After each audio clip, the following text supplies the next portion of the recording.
नमो अरिहन्ताणं नमो सिद्धाणं नमो आयर्याणं नमो वज्रायाणं नमो लोये सवसाहुणम् जो रिद्धि अतिशय नहीं होवे तो भी निज श्रद्धा नहीं खोवे। तत्व विचार सहज ही करते शुद्ध स्वरूप चित्त में धरते।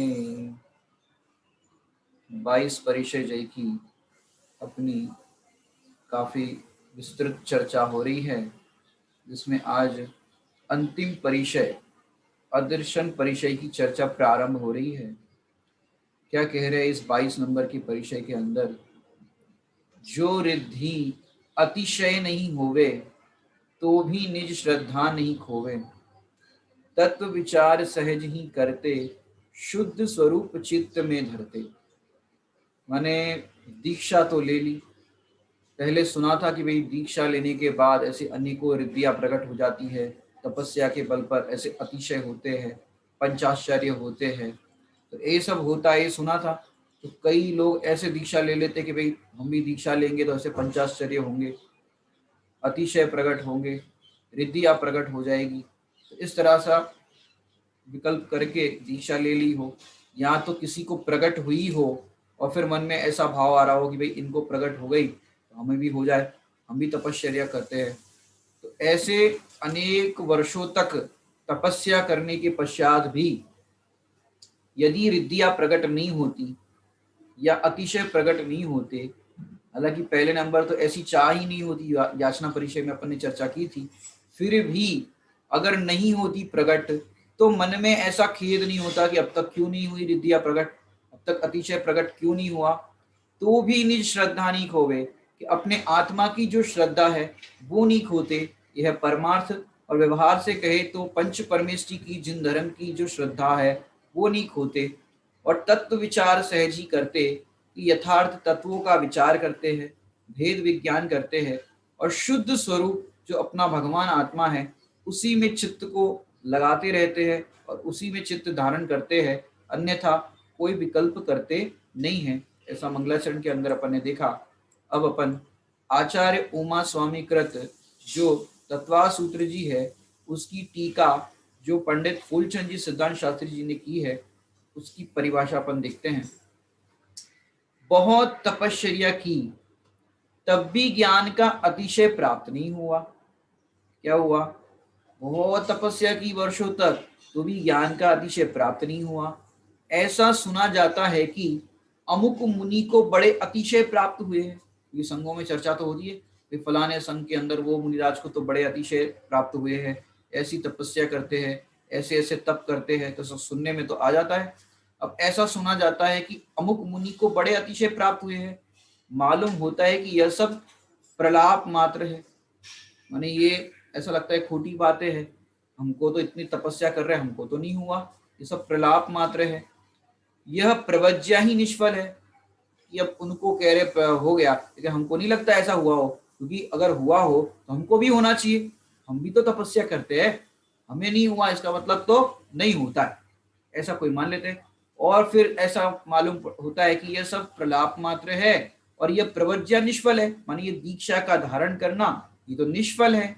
यदि इसमें कुछ भी सार होता तो मुझे वैसा महात्म्य क्यों नहीं प्राप्त हुआ?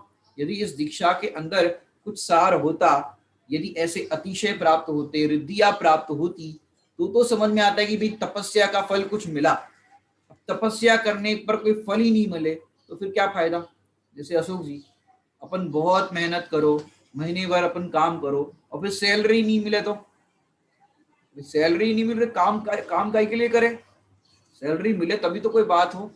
अब समझो सैलरी भी मिल रही हो लेकिन साल के अंत में जो इंसेंटिव मिलता है, एक एक्स्ट्रा बोनस मिलता है या कुछ ये मिलता है, अब वो मिले ही नहीं। और स्टार्टिंग में जब जॉब ज्वाइन करते हैं तब ऐसा बताया गया हो कि भाई ऐसे ऐसे कंपनी का प्रॉफिट होता है सालाना, ये सब होता है, उसके बाद इंसेंटिव दिया जाता है, ये मिलता है वो मिलता है, फलाने को मिल गया था, उनको मिल गया था, पिछले साल उनको मिला था, अवार्ड मिला था, समझो अवार्ड मिलता हो और अपन पूरी मेहनत करते हो, जो प्राप्त करने के लिए मेहनत करनी पड़ती है पूरी मेहनत करे, अब किसी को अवार्ड ही नहीं मिले, किसी को इंसेंटिव नहीं मिले, तो अपने को क्या लगता है मेरी साल भर की मेहनत करना निष्फल गया। बाकी 9 to 5 जॉब तो सब करते थे, वैसे हम भी कर रहे थे, लेकिन हमने एक्स्ट्रा वर्क किया तो भी कोई लाभ नहीं हुआ, क्या मतलब ऐसा करके।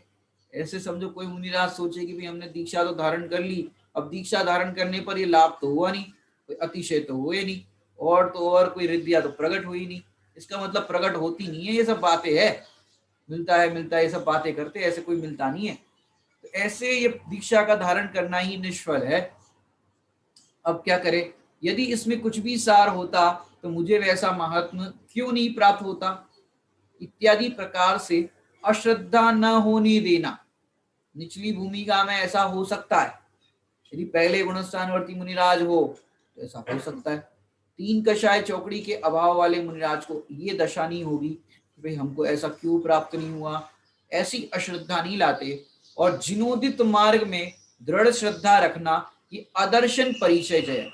जिनोदित मार्ग माने जिनेन्द्र भगवान के द्वारा जो बताया गया, कथित, बनाया गया नहीं। मोक्ष मार्ग में कोई भी वस्तु बनाई गई नहीं होती है, या विश्व में कोई भी चीज बनाई गई नहीं है, वो तो पहले से ही है, स्वयं से ही है, 6 द्रव्य पहले से ही है, किसी ने उसको बनाया नहीं। विश्व पहले से ही है, विश्व को किसी ने बनाया नहीं है, लेकिन विश्व को बताया है, केवली भगवान ने विश्व को बताया है, विश्व की वस्तु व्यवस्था को बताया है, बनाया नहीं। तो ऐसी दृढ़ श्रद्धा रखना ये अदर्शन परिचय जय है।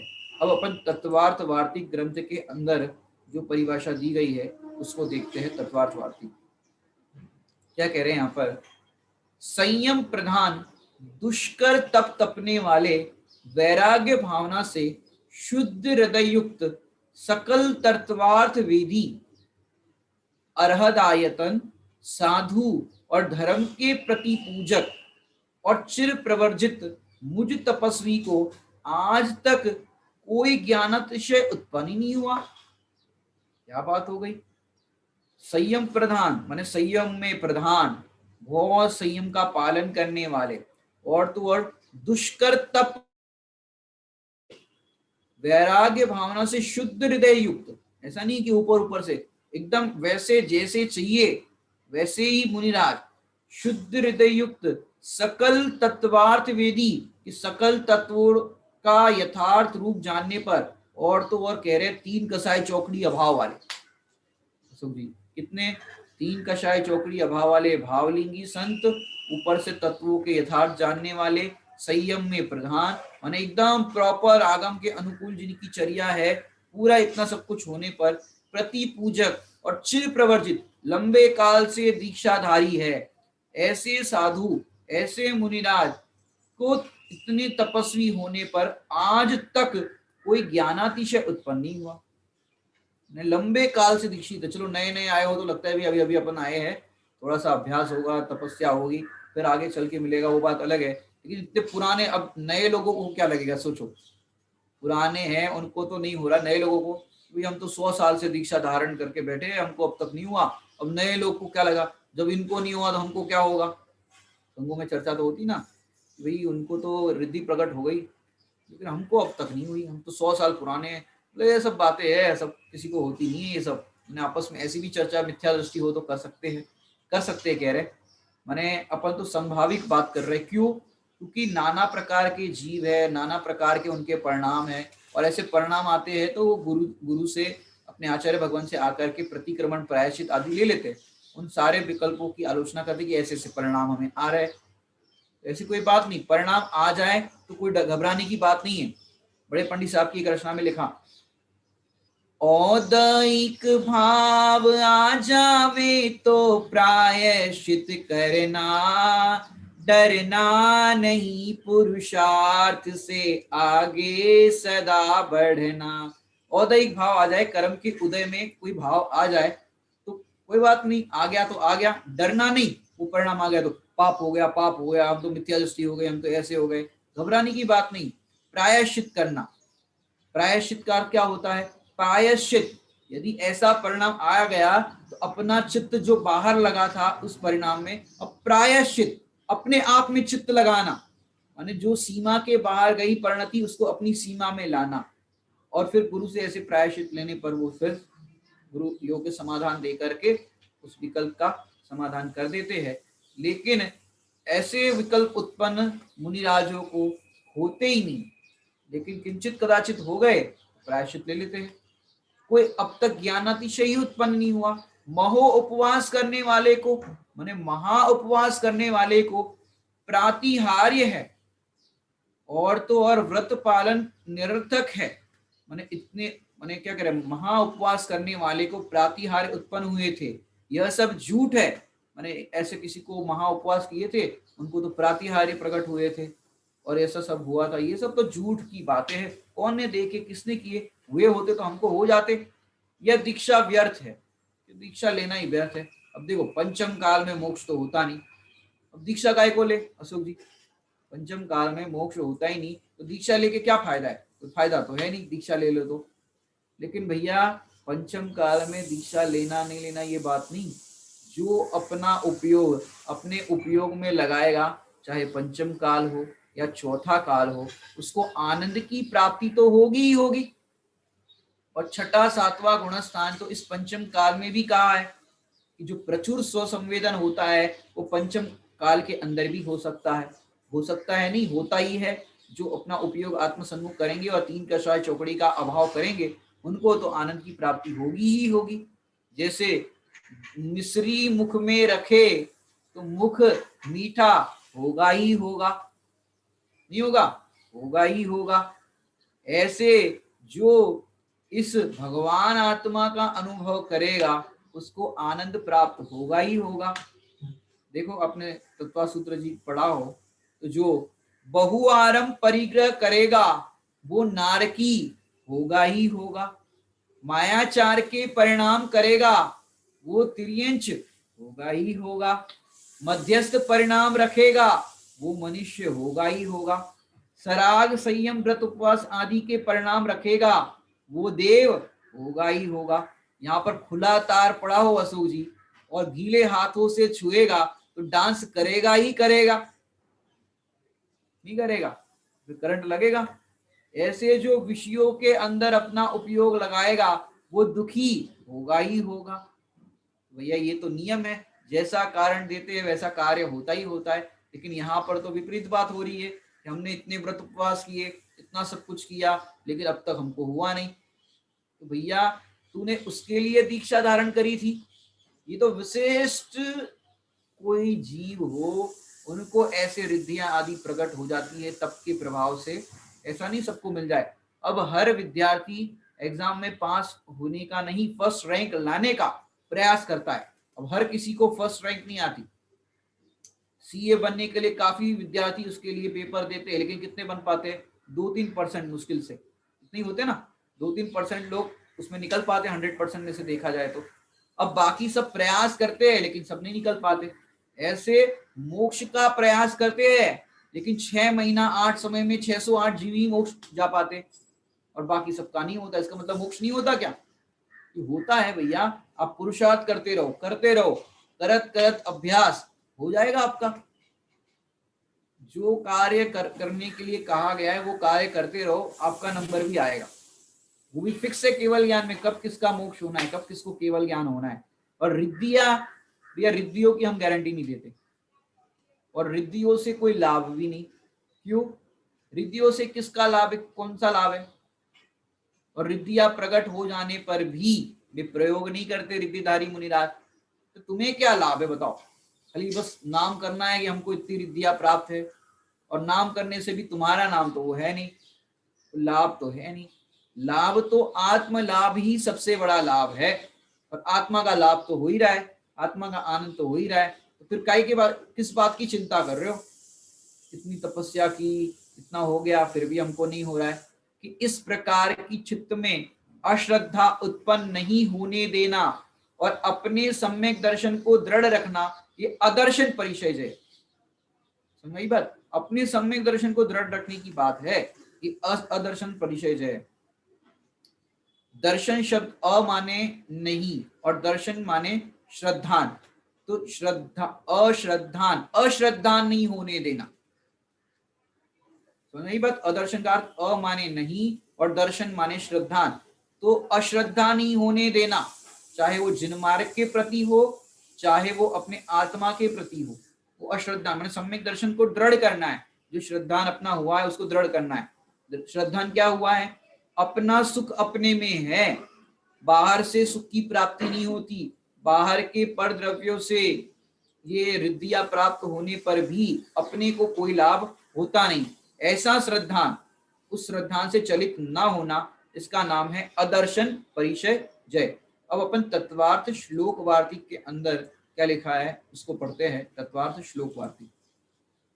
महान उपवास आदि को करने वालों को पंचाश्चर्य या प्रातिहार्य होते। महान उपवास जो करते हैं उनके तो पंचाश्चर्य होते कि भाई इनने मासों उपवास किए, सिंह निष्क्रीडित तप किया, इतने इतने उपवास कर दिए, इतना इतना कर दिया, तो ऐसे ऐसे उनका नाम होता है। तो पंचाश्चर्य या प्रातिहार्य होते हैं। यह व्यर्थ बकवाद है। ये ऐसा होता है, ऐसा तप करने वाले को ऐसा होता है, ऐसा करने वाले को, ये सब बकवाद है। अपने को कोई प्राप्त हुई हो, अपने साथ वाले को प्राप्त हुआ हो तो समझ में आती। अब अपन ने सुनी है, ग्रंथों में लिखी है, अब क्या मालूम होता है कि नहीं होता है।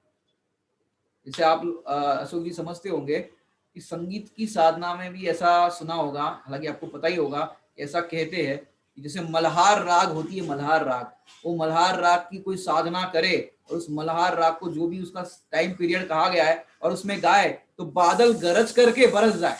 ऐसा होता है, सुना है आपने? ऐसा बोलते हैं। अब समझो अशोक जी आप मल्हार राग की साधना करो और ऐसे ऐसे पूरा जो भी राग का है पूरी साधना करो और वो राग को गाओ उसी टाइम पीरियड में, और अपन सोचे अब तक बादल गरजे ही नहीं, ना कोई बरस करके कुछ हुआ। क्योंकि ऐसा सुनने में तो आता है कि भाई ऐसी राग की साधना करते हैं और ऐसे राग में गाते हैं मल्हार राग को, बादल गरज करके बरस जाए। ऐसे कई रागों के लिए कहा जाता है माने दीप प्रज्वलित हो जाए। ऐसा दीप, दीप राग होता है, क्या बोलते हैं, कौन सा राग होता है, दीप राग बोलते हैं। तो ऐसा राग अगर कोई साधना करे तो दीप बुझा हुआ वो प्रज्वलित हो जाए। दीपक राग, दीपक राग, दीपक राग ऐसा होता है। माने कई चीजें अपन को सुनने में अटपटी लगती है, अपन भी गा रहे हैं, अपन भी सब साधना कर रहे हैं, और दीपक राग की कोई साधना करे, मोमबत्ती जलाई हो, वो मोमबत्ती पूरी बुझी हुई हो और जल जाए, दीपक राग। अशोक जी कभी साधना की है ऐसी रागों की? अपन इतने टाइम से कर रहे हो इस राग की साधना, दीपक राग की कहो, मल्हार राग की कहो, ऐसे तमाम बहुत तरह के राग होते हैं और सबका कुछ ना कुछ बताते हैं। मैंने इतनी साधना करने पर भी, अब दीपक राग की साधना करने पर दीप प्रज्वलित नहीं हुआ, मल्हार की साधना करने पर मल्हार के अंदर बादल गरज करके फट करके बरसात नहीं हुई, भैया ये अपनी साधना व्यर्थ है। ये सब बकवाद की बातें हैं। पुराने लोग बस ऐसे ही बोल देते हैं कि भाई ऐसी साधना करते थे, वैसे पानी बरस जाता था, ऐसा हो जाता था। भाई ऐसा तो कुछ हो नहीं रहा है, अपने को क्या लगेगा? समझ मेरी बात, अपने को क्या लगेगा भाई ऐसा तो सब बकवाद है। ऐसे ही यहाँ पर मुनि दीक्षा लेना व्यर्थ है, भी हमको तो कोई लाभ तो हुआ नहीं, ऐसे तो कुछ हुआ नहीं, ये सब झूठी बात है। दीक्षा लेने का कोई प्रयोजन ही नहीं निकला। इतनी मेहनत करी मैंने, देखो आप संगीत की साधना भी समझते होंगे, आप जानते हो। अब देखो सामने जैसे श्रोता होते हैं वैसे दृष्टांत आ जाते। अब ऐसे साधना करने पर भी अगर नहीं हो तो क्या मतलब है? मैंने संगीत की साधना सोचो बचपन से लेकर के इतने 20-25 साल से कर रहे हो और अपन ने सुना होगी भाई ऐसे हो जाता है, और ऐसा नहीं हुआ तो अपने को तो कितना, इससे अच्छा अपन कोई दूसरी लाइन पकड़ दे कुछ तो और होता। लेकिन ये सब झूठी बात है। दीक्षा लेने का कोई प्रयोजन ही निकला, व्रतों का पालन निष्फल है, अनुप्रेक्षाओं का चिंतन कोरी धूर्त विडंबना है। अनुप्रेक्षा माने 12 प्रकार की जो भावनाएं हैं उनका चिंतन करना, ये तो कोरी बात है। लाभ प्राप्त होना चाहिए ना, कोई लाभ तो हुआ नहीं, कोई रिद्धिया अतिशय कुछ दिखना तो चाहिए। अब केवल ज्ञान जब होगा वो हमको तो दिखेगा नहीं। अभी मुनि दशा से फिर वो केवली भगवान बन जाएंगे, अरहत भगवान, तो मुनि अवस्था तो देख नहीं पाएगी ना उसको। केवली भगवान के ज्ञान में भले ही सब कुछ झलकेगा, लेकिन मुनि अवस्था में तो लाभ, नकद लाभ चाहिए हमको तो। अब वो लाभ तो कुछ हुआ नहीं, ये मुनि दशा लेना व्यर्थ है। ये सब पूरी विडंबना है। और इस तरह से जैन धर्म से स्वाधीनता प्राप्त नहीं हो सकती। ऐसी कल्पना करना, जैन धर्म से स्वाधीनता प्राप्त नहीं हो सकती। दर्शन पूजन स्वाध्याय कोरे ढोंग है। अरे भैया लाभ हो तो बात है, दर्शन कर रहे हैं, पूजा पाठ कर रहे हैं, स्वाध्याय कर रहे हैं, ये सब कोई बात है, कुछ लाभ तो नहीं हो रहा है। और तो और कई लोग तो गृहस्थ की भूमिका में कहे भैया हम पहले तो दर्शन पूजन नहीं करते थे, जब से मंदिर जाना शुरू किया है, पूजा पाठ शुरू किया है, स्वाध्याय शुरू किया है, दुकान अच्छी चलती ही नहीं है, पहले नहीं आते थे तब अच्छी चलती थी। देखो भैया ये इसमें दो बातें समझनी है, पहले मंदिर नहीं आते थे और मंदिर आने लगे और दुकान अच्छी चलने लगे तो भगवान को श्रेय मत देना। भगवान आपके दर्शन शुरू कर दिए, पूजा पाठ शुरू कर दी, आपका ये सब हम विधान करना शुरू कर दिया, तब से दुकान अच्छी चल रही है, ये भगवान को श्रेय मत देना। नहीं तो कभी कोई गड़बड़ हो जाए और मंदिर नहीं जा पाए, फिर सोचोगे भाई भगवान के दर्शन नहीं करे इसलिए आज हमारा काम नहीं हुआ, आज इसलिए हमारी दुकान नहीं चली, आज ऐसा हो गया इसलिए ऐसा हुआ। तो फिर सारा करता धरता भगवान को ही आप मान लोगे। जैसे अन्य मत के अंदर भगवान को करता धरता मानते हैं, ऐसे यहाँ पर बीत रागी को रागी मान लोगे, रागी द्वेषी मान लोगे। हमारे भगवान उनकी पूजा पाठ करने के प्रति राग नहीं करते और नहीं करते उनके प्रति द्वेष नहीं करते, ये वीतरागता का स्वरूप है। अब कोई सोचे हम तो पूजा पाठ करने लग गए तब से तो हमारा नुकसान होने लग गया, अब तो कल से पूजा पाठ बंद, बंद करेगा तो क्या होगा कि तुझे भेद विज्ञान का अवसर नहीं मिलेगा, क्योंकि जैसे संगति में तू जाएगा वहां तो सब तुझे और बातें सिखाने वाले मिल जाएंगे। और भगवान के प्रतिदिन दर्शन करने आएगा तो तुझे कम से कम ये तो समझ में आएगा कि जिनके पास शांतिनाथ कुंथुनाथ अरनाथ भगवान 6 खंड के अधिपति और तो और 96,000 रानियां, इतना सब कुछ राजपाट का वैभव होने पर भी छोड़ करके गए। अब बताओ छोड़ने में त्यागने में आनंद है कि फिर बढ़ाने में आनंद है? देखो सुखी कैसे हुए तीर्थंकर, तो मेरी बात, होकर निराश अब जग भर से सिद्ध शरण में मैं आया, ये बात कैसे समझ में आएगी? और अपन गाते तो है लेकिन निराश होकर के आए तब ये बात समझ में आएगी। होकर निराश सब जग भर से अब सिद्ध शरण में मैं आया, निराश तो हुए नहीं। आशाओं का गड्ढा, मैंने आत्मानुशासन में बताया है, आशाओं का गड्ढा इतना गहरा है, इसके अंदर तीनों लोगों की इच्छाओं को उसके अंदर भरा जाए तो भी ये गड्ढा पूरा नहीं होगा। आशा की तृष्णा की खाई खूब भरी पर रिक्त रही वह रिक्त रही, ये लाइन वहां से ली गई है, वो खड्डा पूरा ही नहीं हुआ। ऐसे यहाँ पर तू जितने भी इच्छाओं को पूरा करना चाहता है वो इच्छाएं पूरी नहीं होगी। सुख इच्छाओं की पूर्ति में नहीं, इच्छाओं के अभाव में है। अब ये इच्छा अगर होगी, समझो बाकी सारे संसार की इच्छाएं छोड़ दी, लेकिन एक अंतिम इच्छा ये रहे रिद्धि आप प्रकट हो जाए, बताओ क्या होगा? दुखी होंगे। बड़ी इच्छा हो कि छोटी इच्छा हो दुखदाई है, दुख को देने वाली है। अब जैन धर्म से इतना सब कुछ करने पर स्वाधीनता तो प्राप्त होती नहीं है, ये पूजा दर्शन स्वाध्याय ये सब तो कोरे ढोंग है। इत्यादि रूप से निकृष्ट विचारों में चित्त को नहीं समाहित करना, यहाँ पर परिभाषा में क्यों लिख रहे हैं भैया, किंचित कदाचित निचली भूमिका में ऐसे परिणाम हो जाते हैं, और हो जाते हैं तो उसका निराकरण ये करते हैं कि ऐसा नहीं करना, अपने उपयोग को उसमें नहीं लगाना, और लग जाए तो प्रायश्चित आदि करना, लेकिन कह रहे विचारों में समाहित नहीं करना और चित्त को उसमें नहीं लगाना, ये अदर्शन परिचय जय है। यदि चित्त उसमें लग गया इस प्रकार के विचारों में, कर्म का उदय आया और उसमें विचारों में चित्त लग गया तो अदर्शन परिचय जय नहीं हुआ, माने आपने उस परिचय को जीता नहीं, उस परिचय से हार गए तो भी घबराने की बात नहीं है। औदैहिक भाव आ जाए तो प्रायश्चित करना, डरना नहीं, पुरुषार्थ करके फिर से आगे बढ़ना, कोई घबराने की बात नहीं है कि भी हार मैंने एग्जाम में फेल हो गए तो फिर अगले साल क्या करते हैं, फिर से एग्जाम देते, अगले सेशन में फिर से एग्जाम देते, ये तो नहीं कि दुनिया लुट गई, फिर से प्रयास करते हैं कि नहीं करते। तो ऐसा तत्वा श्लोक वार्तिक ग्रंथ के अंदर यहाँ पर सुंदर भाव दिया। अब अपन सर्वार सिद्धि ग्रंथ से देखते हैं। सर्वार सिद्धि जो पूज्यपाद स्वामी ने तत्वा सूत्र जी की जो टीका लिखी है उसमें क्या कहते हैं, परम वैराग्य की भावना से मेरा हृदय शुद्ध है। क्या कह रहे हैं, परम माने सर्वोत्कृष्ट वैराग्य की भावना से मेरा हृदय तो शुद्ध है, मैंने समस्त पदार्थों के रहस्य को जान लिया है। समस्त पदार्थों के रहस्य को जान लिया मतलब लोकालोक को जान लिया, ये बात नहीं है। यहाँ पर तो समस्त पदार्थों के रहस्य को जान लिया है मतलब मैंने ये जो भी वस्तु स्वरूप है तत्वों का यथार्थ श्रद्धा के माध्यम से मैंने जान लिया है। आगम का अभ्यास किया है। मैं अरहंत आयतन से भी परिवर्जित तो हूँ, तो भी मेरा अभी ज्ञान अतिशय नहीं उत्पन्न हुआ। मैं अरहंत माने अरहंत भगवान जो है, और आयतन माने जो अपने देव शास्त्र गुरु और उनके सेवक, उसको 6 प्रकार के आयतन कहे, और उनसे जो विरुद्ध है वो अनायतन है। तो यहाँ पर मैं तो देव शास्त्र गुरु के सेवक हूँ, और अरहंत भगवान के द्वारा जो बताया गया मोक्ष मार्ग है, मुनि दीक्षा है, वो मैंने धारण की है, और अभी तक मुझे ये ज्ञानातिशय प्राप्त नहीं हुआ। महो उपवास आदि का अनुष्ठान करने वालों के प्रातिहार्य विशेष उत्पन्न हुए हैं।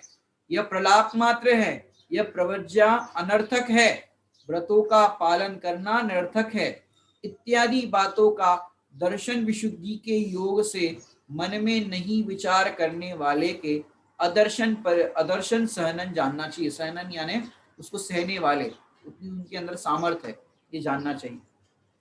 भाव क्या कहना है कि दीक्षा अपने को शास्त्र स्वाध्याय अपन करते हैं, और अपन ने पढ़ा कि भाई जो 3 कसाय चौकड़ी का अभाव होता है, और उसके बाद जो वीतरागता होती है, और इतनी विशुद्धता तपस्या आदि करते हैं, और उसके प्रभाव से अनेकों रिद्धियां प्रकट हो जाती। अपन ने इतना सुना और अपन ने दीक्षा धारण कर ली, तपस्या कर ली। अब केवल ज्ञान है वो सबसे बड़ा लाभ है। अब जब तक केवल ज्ञान नहीं होता, तब तक कम से कम अपने को अब ऐसा कोई मीटर तो है नहीं कि भाई कितना क्या हुआ, वो तो खुद को पता चलता नहीं है। ये तो सब केवल ज्ञान गम्य है, सूक्ष्म बातें हैं। अब अपने को पता कैसे चले कि मेरा एकदम जो श्रद्धान है वो पक्का है, मैं केवल ज्ञान के निकट हूँ, या मुझे रिद्धियां प्रकट हो गई है या नहीं हुई है, नहीं हुई है तो कब होगी, क्या सचमुच रिद्धियां प्रकट होती है कि नहीं होती है। ये तमाम तरह के विकल्प चाल चलते रहते। अब उन विकल्पों को भी जीतना, इसका नाम है क्या, इसका नाम क्या है? इसका नाम है अदर्शन परिचय जय। क्या नाम है? अदर्शन परिचय जय। माने अपने श्रद्धान को किसी भी रूप में चलायमान नहीं करना। समझी बात? अपने श्रद्धान को किसी भी रूप में चलायमान नहीं करना, और इस तरह से भेद विज्ञान करना, अदर्शन परिचय जय। अब अपन सुदृष्टि तरंगिणी के अंदर टेकचंद जी साहब ने क्या लिखा है वो देखते हैं। बहुत सुंदर भाव है यहाँ पर। मुनि को तप करते, चारित्र पालते बहुत दिन हो गए, परंतु तपोबल से कोई रिद्धि उत्पन्न नहीं हुई, और यहाँ किसी निमित्त से ज्ञानादि अतिशय नहीं दिखता। निमित्त से भी कोई चीज नहीं दिखती, भाई ऐसा कुछ प्रकट हुआ है तो फिर पता तो चले कि हुआ है कि नहीं हुआ है, नहीं दिखाई देता। तो वे ऐसा विचार नहीं करते कि पहले शास्त्र में ऐसा सुना था कि तप के बल से अनेक रुद्धियां होती है, हमें तो कोई प्रकट नहीं हुई, अतः न जाने शास्त्र भाषित सत्य, माने वो शास्त्र में लिखा है वो सत्य है या असत्य है, ऐसे संदेह रूप मिथ्यामय विकल्प नहीं करते। ये अदर्शन परिचय विजयी साधु है। माने देखो, शास्त्र स्वाध्याय करते हैं तो तमाम बातें शास्त्र स्वाध्याय में मिलती, माने ऐसी ऐसी बातें मिलेगी, आपको लगेगा कि भाई ऐसा भी होता है क्या। विक्रिया रिद्धि की बात अगर शास्त्रों में अपन ने पढ़ी, कैसे विक्रिया रिद्धि होती है, जो अपन रिद्धियों का प्रकरण पढ़े 64 रिद्धि विधान के अंदर है, बुद्धि रिद्धि या प्रकट जिन्हें, माने भारी हल्का लंबा छोटा, ऐसी ऐसी वृद्धियां होती है। यदि विष्णु कुमार मुनिराज वाली घटना, माने प्रैक्टिकल टेस्ट नहीं होता ये कि ऐसी विक्रिया वृद्धि होती है, अगर ये कथा अपने को नहीं मिलती तो अपने को विश्वास ही नहीं होता कि भाई यहाँ से हाथ वहां तक लंबा कर सकते हैं, इतनी लंबी काया कर सकते हैं। यदि प्रैक्टिकल टेस्ट किसी का हुआ ही नहीं होता तो अपन कैसे विश्वास करते कि ऐसा भी होता है।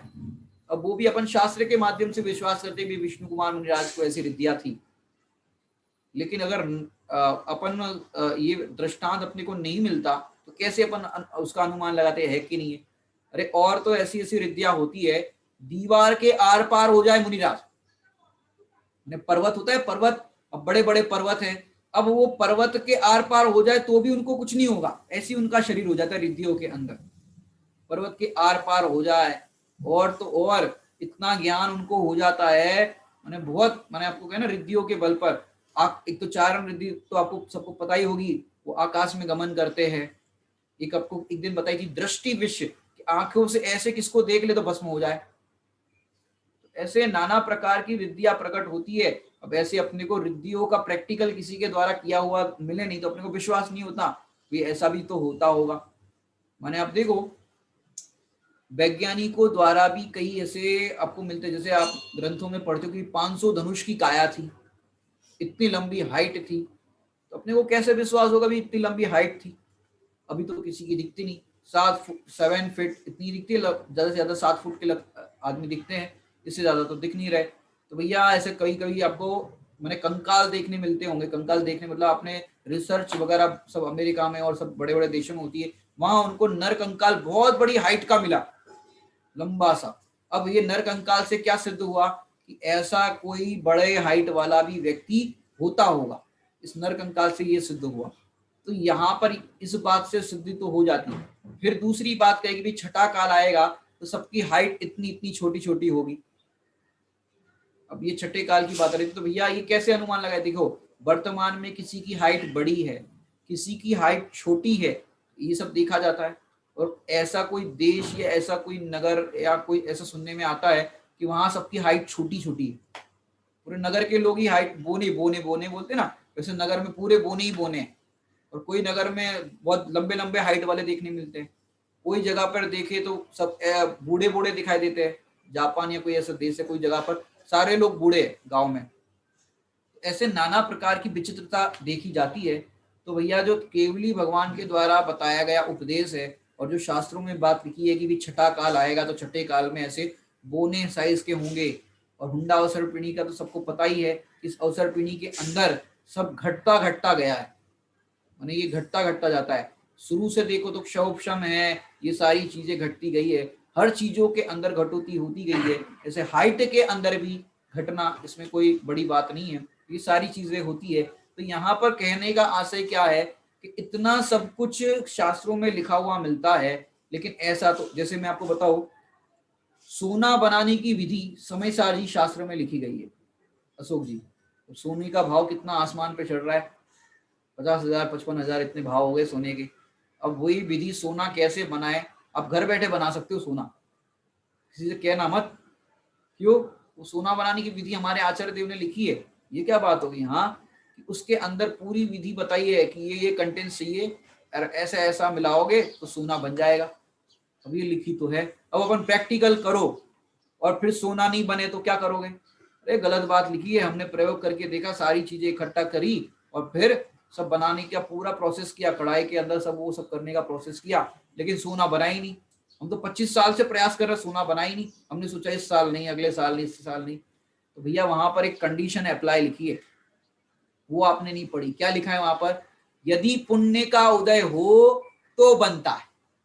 तो इस पे तो ध्यान गया नहीं और फटाफट कंटेंट्स देख लिया, ये चाहिए वो चाहिए, ये चाहिए वो चाहिए, और फिर कर लिया। फिर क्या हुआ? अब तो बना नहीं, अब तो नहीं बना। तो यहाँ पर भी एक कंडीशन अप्लाई है कि जो तपस्या करते हैं, तीन कसाय चौकड़ी के अभाव वाले होते हैं और सारी प्रोसेस जो मतलब तपस्या जो करते हैं सामान्य जो होती है, अपना उपयोग अपने उपयोग में लगाते हैं, उनको ऐसी रिद्धियां प्रकट हो जाती, लेकिन कंडीशन अप्लाई। क्या? यदि पुण्य का उदय हो तो प्राप्त होती है रिद्धियां, और पुण्य के उदय की भी उनको चाह नहीं मुनिराजों की हमको ऐसी प्राप्त हो जाए। लेकिन यहाँ पर किसी मुनिराज को विकल्प होगी, भाई अब तक क्यों नहीं हुई, क्यों नहीं हुई, चाह वाले हो उस विकल्प को भी जीतते हैं, या तो ऐसी चाह हो रही हो उससे भेद विज्ञान करते हैं। हालांकि ऐसे विकल्प भी हो जाए निचली भूमिका में कि जैन दर्शन सत्य है या असत्य है, ये कोरी कल्पनाएं हैं। तो ऐसे उनको विकल्प हो जाए तो न जाने शास्त्र का भाषित जो तत्व है वो सत्य है या असत्य है। ऐसे संदेह रूप मिथ्यामय विकल्प नहीं करते, ऐसा मिथ्यामय विकल्प नहीं करते। और ये अदर्शन परिचय विजयी साधु है। मैंने समझ में आ गई रिक्तियां प्रकट क्यों नहीं हुई? तो इसका समाधान ये है, पुण्य का उदय हो तो होगा। ऐसे सोना बनाने की विधि भी है, यदि पुण्य का उदय अगर आपका होगा तो फिर वो बन जाएगा घर में ही सोना, घर के अंदर ही सोने की फैक्ट्री हो जाएगी। लेकिन ये तो पुण्य का उदय हो तब ये कार्य होता है। अब आगे अपन अमृत चंद्र आचार्य देव द्वारा रचित जो पुरुषार्थ सिद्धि उपाय ग्रंथ है, उस पुरुषार्थ सिद्धि उपाय ग्रंथ के अंदर उसकी सुंदर टीका दौलत राम जी कासलीवाल जी ने की है। वहां पर अपन देखते हैं, जगत के समस्त कार्य अपने प्रयोजन की सिद्धि के लिए किए जाते हैं। जगत के अंदर सारे कार्य है वो काय के लिए किए जाते हैं? अपने प्रयोजन की सिद्धि के लिए। अब अपना प्रयोजन क्या है? सुखी होना। अब सुखी होने के लिए क्या करना पड़ेगा? कि सुखी होने के लिए तो बताया कि अपना सुख अपने में है, ये देख लो, ये देख लोगे तो सुखी हो जाओगे। अब अपन नाना प्रकार के दूसरे उपाय करें सुखी होने के, अब बताओ कैसे सुखी होंगे? सुखी तो नहीं हो सकते नाना प्रकार के उपाय करें तो जगत के जीव समस्त कार्य अपने प्रयोजन की सिद्धि के लिए करते हैं। यदि पुरुषार्थ करने पर भी प्रयोजन की सिद्धि न हो अथवा उसमें कुछ न्यूनता रह जाए तो क्लेश मानते हैं। ये प्रैक्टिकल चीज है कि ऐसा जगत में हो तो क्लेश मानते कि भाई अभी तक क्यों नहीं हुआ, हम कार्य कर रहे हैं तो ये सॉल्व क्यों नहीं हुआ। अब ऐसा हो नहीं हो तो फिर क्लेश मानते हैं, दुखी होते हैं। परंतु वे मुनिराज ऐसा विचार नहीं करते कि मैं बाल्य अवस्था से ही महाव्रत आदि धारण करता हूं। 8 साल के मुनिराज हो, 11 साल के मुनिराज हो, दीक्षा धारण कर ली कि भाई मैंने बाल्य अवस्था से ही दीक्षा धारण कर ली, महाव्रत आदि को धारण किया और चिरकाल तक उग्र तप किया। लंबे काल तक उग्र तप करने के बाद भी किसी रिद्धि आदि अतिशय की प्राप्ति नहीं हुई। ऐसा विचार भी कदापि नहीं करते कि मुझे स्वाध्याय और तप करते हुए बहुत समय व्यतीत हो गया। ऐसा मन में विचार नहीं करते भाई इतना समय से मैं कर रहा हूं तो भी मुझे रिद्धियां प्रकट नहीं हुई, तो भी मुझे अतिशय प्रकट नहीं हुआ। मैंने सब कुछ किया हो तो बचपन से कर रहा हूं, अभी नया नया नहीं हूं। मैंने कई बार दुनिया में लोग को बोलते ना भाई अभी मैं पुराना हूँ, बस इस खेल के अंदर मैं पुराना खिलाड़ी हूँ, नया नहीं हूँ। ऐसे और मैंने ये बाल है वो धूप में सफेद नहीं किए, बहुत पुराना हूँ। मैंने लोग में ऐसे कथन करते हैं लोग। तो यहाँ पर भी मैं बाल्य अवस्था से दीक्षा को धारण करके इतने महाव्रत आदि धारण करके मैंने इतनी तपस्या की, लेकिन अब तक कुछ प्राप्ति नहीं हुआ। प्राप्त हुई तो बात है ना, प्राप्ति नहीं हुआ। ऐसा उनको और बहुत समय तक व्यतीत हो गया और अब तक कुछ नहीं हुआ। फिर क्या कह रहे हैं, कषायों पर भी मैंने विजय प्राप्त कर ली। क्या कह रहे हैं, कषायों पर भी विजय प्राप्त कर ली है। संयम का भी मैंने निरतिचार पालन कर रहा हूं, संयम का भी पालन में निरतिचार कर रहा हूं, फिर भी मुझे अब तक कोई रुद्धि उत्पन्न नहीं हुई है और ना कोई ज्ञानातिशय ही प्राप्त हुआ है। न मालूम इस तप संगम का कोई फल दिखाई देगा भी या नहीं।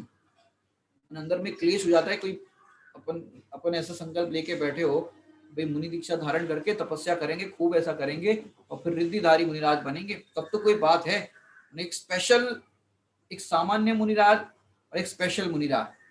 मैंने आप देखो सामान्य मुनिराजों का तो कई उल्लेख मिलता ही नहीं है कि जो सामान्य दीक्षा धारण करी, दीक्षा धारण करके उन्होंने केवल ज्ञान और मोक्ष की प्राप्ति कर ली, उनका तो कई गिनती में नाम ही नहीं। बस ऐसा आ जाता है भाई अनंत सिद्ध हुए, उसके अंदर गिनती हो जाती। लेकिन उपसर्ग जयी सुकुमार मुनिराज हुए, सुकौशल मुनिराज हुए, यशोधर मुनिराज हुए, माने नाना प्रकार के उपसर्गों को जीतने वाले और ऐसे जिन पर विपत्तियां आती है उनका नाम तो दर्ज हो जाता है। तो बाकी सामान्य मुनिराजों का तो होता नहीं। तो ऐसा होता है मन में कि भी अपना कोई विशिष्ट नाम आना चाहिए, दीक्षा लिए तो कुछ स्पेशल तो होना चाहिए अपने लिए, तो फिर काय का नाम हुआ। मैंने इसलिए लोग उपाधियां भी अपने नाम के आगे कुछ विशिष्ट लगाते कि जिससे पता चले उपसर्ग जयी, ज्ञान में ऐसे विख्यात, चारित्र, और इस तरह नाना प्रकार के नाम लगाते हैं। क्यों लगाते हैं कि भी कुछ विशिष्टता तो लगनी चाहिए, विशिष्टता नहीं लगे तो फिर सामान्य के अंदर गिनती हो तो क्या बात है। लेकिन यहाँ पर कह रहे इतना संयम का निरतिचार पालन करता हुआ भी फिर भी अब तक कोई रिद्धि उत्पन्न नहीं हुई, और तो न मालूम तब का संगम कोई फल दिखाई देगा भी या नहीं देखेगा, कि अब तक तो नहीं हुई और आगे होगी कि नहीं ये भी पता नहीं। तो कुछ दिख नहीं रहा है मुझे कि ऐसा होगा कि नहीं होगा। न मालूम इस तप का संगम कोई फल दिखाई देगा भी या नहीं। इस प्रकार कोई संशय या विकल्प करके मुनिराज सम्यक दर्शन में दोष नहीं लगाते। नहीं तो क्या होगा, सम्यक दर्शन में दोष लगेगा। सम्यक दर्शन में दोष कैसे लगेगा उसकी अपन चर्चा करते हैं। विकल्प करके मुनिराज सम्यक दर्शन में दोष नहीं लगाते और तप संयम में अचल रहते हैं। इसमें अदर्शन परिचय, इसको अदर्शन परिचय कहते हैं। अभी यहाँ पर अदर्शन परिचय की जो अपन ने चर्चा कर रहे हैं, अभी तो परिभाषा की चर्चा हुई है, अब छंदों की चर्चा अपन कर लेंगे। लेकिन यहाँ पर मूल आपको भाव पढ़ करके समझ में आ गया होगा। अदर्शन माने अमाने नहीं, दर्शन माने श्रद्धा। तो श्रद्धा से चलायमान नहीं होना, ये अदर्शन परिचय है। माने दृढ़ श्रद्धा रहना। कैसा श्रद्धा रहना कि मैं तो परिपूर्ण भगवान आत्मा हूँ और मुझे सुखी होने के लिए, आनंद के लिए कोई रिद्धियों की चाह या रिद्धियों की प्राप्ति करने की जरूरत नहीं है। मैं तो अपने से ही वैभववान हूँ।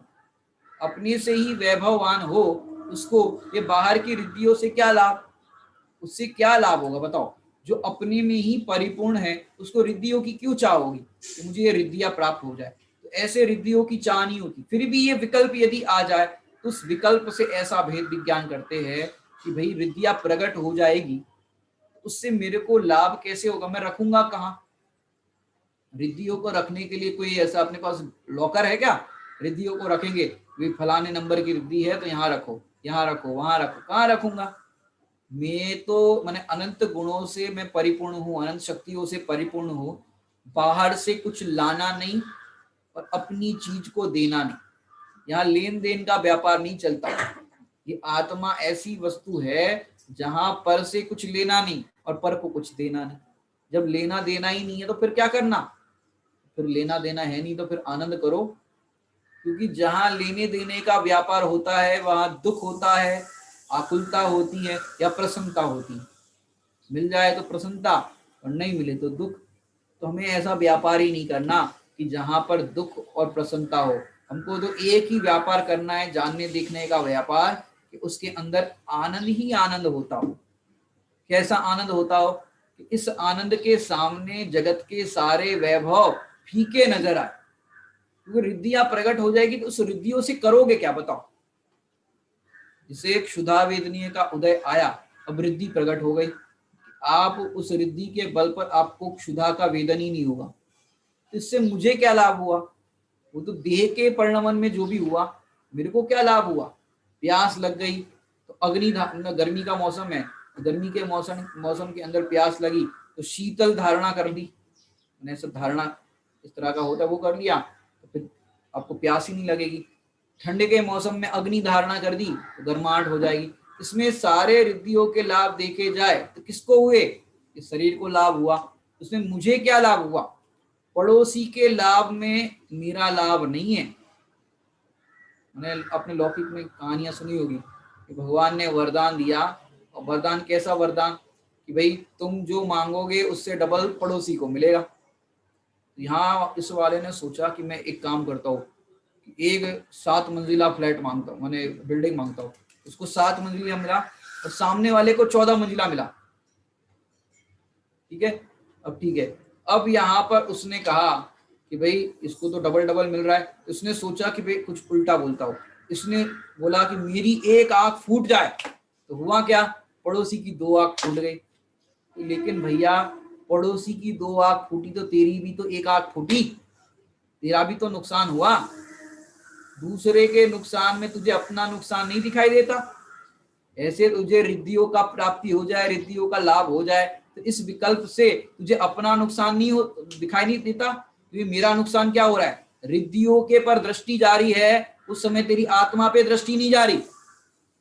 जिसको रिद्धियों पर दृष्टि होती उसकी आत्मा पर दृष्टि नहीं होती, और जो आत्मा पर दृष्टि रखते हैं उसको स्वयमेव रिद्धियां प्रकट होनी हो तो हो जाती है, नहीं होनी हो तो नहीं होती। नहीं होती तो कोई लाभ लाभ अपने को नहीं, और हो जाए तो भी लाभ अपने को नहीं। लेकिन तू आत्मा पर दृष्टि नहीं कर पाता। पड़ोसी की आंख फूटती है तो वहां तो तू तालियां बजा रहा है, अच्छा हुआ अच्छा हुआ, लेकिन तेरी भी तो आंख फूटी, ऐसे तेरा भी तो नुकसान हुआ रिद्धियों का लक्ष्य करने पर। माने रिद्धियां भी या केवल ज्ञान भी किसको वर्ण करता है कि जो केवल ज्ञान की चाह नहीं करता। पर्याय की चाह करने वाले को वो पर्याय तक नहीं मिलती। क्या कह रहे, पर्याय की चाह करने वाले को वो पर्याय तक नहीं मिलती। जो ध्रुव दृष्टि करते हैं, आत्मा की दृष्टि करते हैं, आत्मा में लीनता करते हैं, उसको स्वयं वो पर्याय वर्ण करती है कि में उनको हो जाता। मैंने देखो आजकल देखो शादियां होती है, देखा होगा, मैंने प्रपोजल करते हैं ना, तुम मुझसे शादी करोगे, ऐसा प्रपोजल करते हैं तो क्या होता है, लड़का घुटनों पे बैठ जाता है और जो लड़की कन्या होती है उसको प्रपोज करते हैं। मैंने ऐसा शादी में होता है। मैंने शादी का जब माहौल चल रहा है, रिसेप्शन है या जो कुछ भी होता हो, हमें पता नहीं आजकल क्या चल रहा है, उसमें ऐसा सुनने में आता है कि ऐसा करते हैं। अब घुटनों पे बैठ गए, अब हुआ क्या, लड़का घुटनों पे बैठ करके लड़की से पूछ रहा है तुम शादी करोगी या नहीं करोगी। अब बताओ इसमें लड़का है वो कैसा दिखाई दे रहा है। ये हमारे यहाँ भारतीय मानी ये वेस्टर्न कल्चर है पूरा। हमारे यहाँ भारतीय संस्कृति ऐसी है कि जो कन्या होती है वो वर का वर्ण करती है, वो वरमाला पहले डालती है कन्या। और ये पहले पूछ रहे हैं भाई तुम हमसे शादी करोगे नहीं करोगे, ऐसा प्रपोजल करते। मैंने उल्टी गंगा बह रही। अरे तुम्हें वर्ण करना हो तो करो। मैंने अपने यहाँ तो दूल्हा ऐसा सीधा सीधा सीधा बैठता है, झुकता नहीं है कि भाई हमें वरमाला पहना दो, यहाँ तो सीधा रहता है। ऐसा हमारी यहाँ पर थी। ऐसे ही यहाँ पर केवल ज्ञान हो जाए तो यहाँ पर देखते नहीं, केवल ज्ञान अब तक हुआ नहीं, रिद्धिया हुई नहीं, अब तो ऐसे देखते नहीं। क्यों क्यों? अरे हो ना। मैंने सुगानी जी की बात करें, करे ध्यान पर्याय हमारा, मैं क्यों करूं किसी का ध्यान। रिद्धियों को आना है तो मेरे पास आए। मैंने ऐसे ऐसे ऐसे लिखा है। मैंने आत्मबल कैसा होगा ज्ञानियों का, और उन्होंने ऐसी पंक्तियां लिखी, करे ध्यान पर्याय हमारा, मैं क्यों करूं किसी का ध्यान। पर्याय को करना हो ना तो मेरा ध्यान करे, मैं पर्याय का ध्यान नहीं करूंगा। माने यहाँ तो कहते हैं बाबू जुगल जी साहब कहते थे कि ये केवल ज्ञान, सम्यक दर्शन, रत्नत्रय आदि जो है वो ध्रुव के चरण पखारते हैं। इस आत्मा के चरण, मतलब ये कहने की शैली है, आत्मा के कोई पैर नहीं होते, लेकिन यहाँ पर कहने की क्या शैली है कि वो आकर के इसकी पूजा करते। माने जो आत्मा का आश्रय करते हैं उनको रत्नत्रय मिलते हैं, उनको केवल ज्ञान मिलता है। हमको केवल ज्ञान नहीं चाहिए। केवल ज्ञान नहीं तो कई लोग कहते हैं हमको महाविदेक क्षेत्र में जाना है। जैसे सीमंदर परमा आपने सुना होगा, पंचम काल में 123 जीव माने भद्र मिथ्यादर्शी जीव सीधे यहाँ से वहां पर जाएंगे, महाविदेक क्षेत्र में जाएंगे और सीधे उसी पर्याय से मोक्ष जाएंगे। अब ऐसा किसी ने सुन लिया तो कई लोग कहते हैं हमको महाविदेक क्षेत्र जाना है, महाविदेक क्षेत्र जाना। अरे तुम महाविदेक क्षेत्र में भी चले जाओ, लेकिन अपने चैतन्य भगवान आत्मा की अनुभूति नहीं की तो वो क्षेत्र से भी लाभ नहीं होगा, उल्टा क्षेत्र परावर्तन हो जाएगा। मेरी बात, आप जहां भी हो, जिस भी अवस्था में हो, पशु भी अपना आत्मा का कल्याण कर लेता है, तो भाई उस पशु को तो नहीं होता महाविदेक क्षेत्र चले जाए। तुम जहां हो वहां अपने को देखो, मैं तो चैतन्य परमात्मा हूं। अरे पूर्णता पाने में विदेक क्षेत्र की क्या है आवश्यकता। अरे पूर्णता पाने में रिद्धि की क्या है आवश्यकता। अरे पूर्णता पाने में पंचाक्षरी की क्या है आवश्यकता। इसकी आवश्यकता नहीं है। और तुम परिपूर्ण हो ऐसा अनुभव करोगे तो तुम्हें सुख की प्राप्ति अवश्य होगी। ये आदर्शन परिचय जय की अपन ने आज मात्र परिभाषाएं देखी है, और उसके जो कवियों के जो छंद है जो अपन प्रतिदिन पढ़ते हैं और विशेष वर्णन वो अपन कल की क्लास में लेंगे। अभी का समय यहाँ पर हो गया है। ओम नमः सिद्धेभ्य।